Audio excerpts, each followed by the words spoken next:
Hello प्यारे बच्चों, कैसे हैं आप सब। आशा करती हूँ आप सब अच्छे होंगे। आज मैं आपको कक्षा 5 का अध्याय 6 पढ़ाने जा रही हूँ, जिसका नाम है विशाल व्हेल।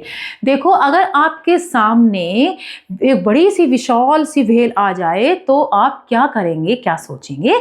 अब इसमें ही देखते हैं। इसमें भी एक ललित लड़का है, उसके सामने एक विशाल व्हेल आ जाती है। तो देखिए, ललित समुद्र के किनारे लहरों से खेल रहा था। अचानक से समुद्र में एक भारी भूचाल सा आया और एक विशाल जीव दिखाई दिया। उसे देखकर वो डर के मारे कांपने लगा। तभी उसे एक भारी आवाज सुनाई दी, छोटे राजा डरो मत, मैं तुम्हें मारूंगी नहीं, तुम बहुत प्यारे बच्चे हो। क्या नाम है तुम्हारा।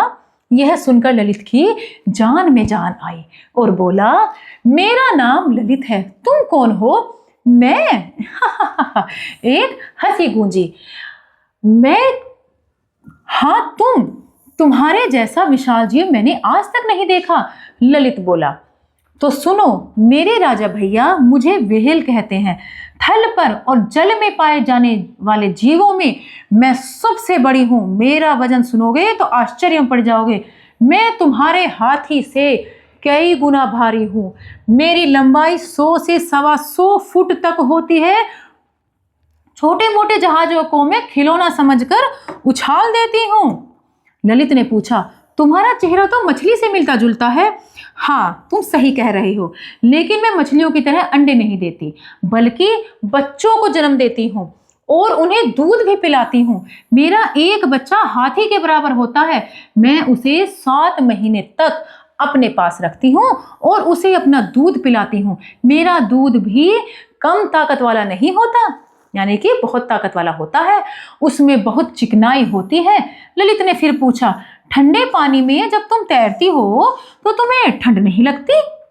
नहीं मेरे भैया, मेरी खाल के नीचे चर्बी की मोटी तह होती है, जिससे मुझ पर ठंडे पानी का असर नहीं होता।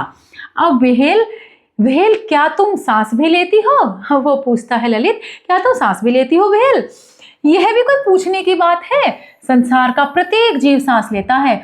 अन्य मछलियां अपने गलफड़ों से सांस लेती है, किंतु मैं फेफड़ों से ही सांस लेती हूँ, जैसे तुम लेते हो।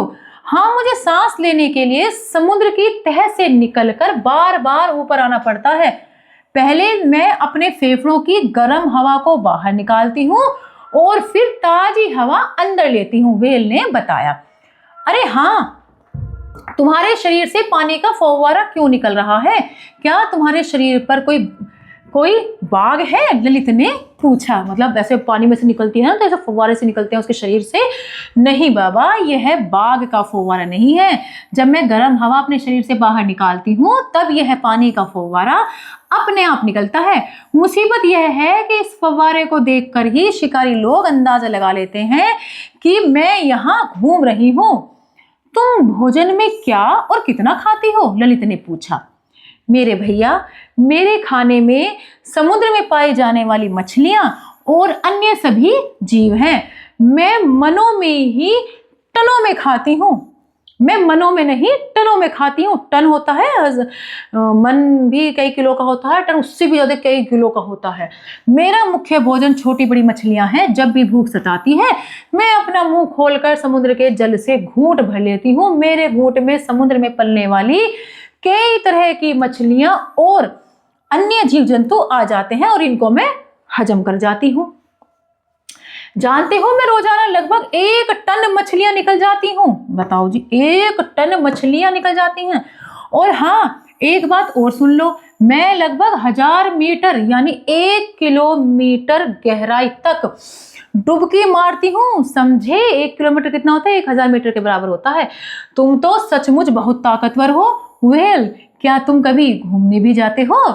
अरे मैं तो दुनिया भर के समुद्र में घूमती रहती हूँ। मतलब नीरज पूछ रहा है व्हेल से कि क्या तुम कभी घूमने भी जाती हो। वो कहती है, व्हेल मैं तो दुनिया भर के समुद्र में घूमती रहती हूँ। अच्छा ललित, आज इतना ही, फिर कभी मुलाकात होगी। तो अच्छा लगा व्हेल की जानकारी लेकर और उसको बारे में सुनकर। तो व्हेल के बारे में हमें काफ़ी अच्छी जानकारी मिली इस अध्याय से। आशा करती हूँ आपको ये अध्याय अच्छे समझ में आया होगा। मिलते हैं अगली कक्षा में। धन्यवाद।